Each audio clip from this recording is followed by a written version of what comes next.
Who built Masjid Al Aqsa? The foundation of Masjid Al Aqsa was laid by Prophet Adam alayhi salam and then by Ibrahim alayhi salam, Prophet Ishaq alayhi salam, the son of Prophet Ibrahim alayhi salam, and lastly Prophet Sulaiman alayhi salam.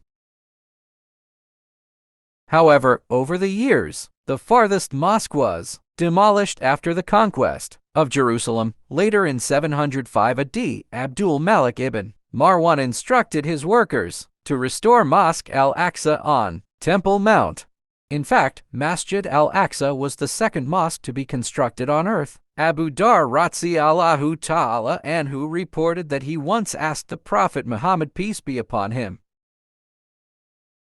"O Messenger of Allah, which masjid was built first on earth?" To which the Prophet Muhammad replied, "The sacred Masjid of Makkah." Abu Dar Allahu Ta'ala anhu again asked, "Which was next?" The Messenger, peace be upon him, of Allah salawat, said, "Masjid Al-Aqsa."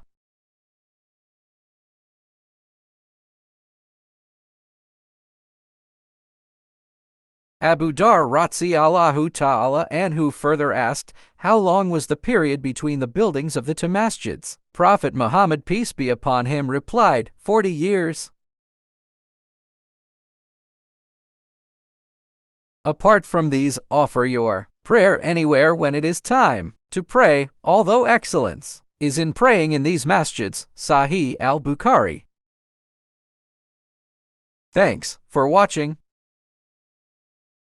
To watch more, subscribe.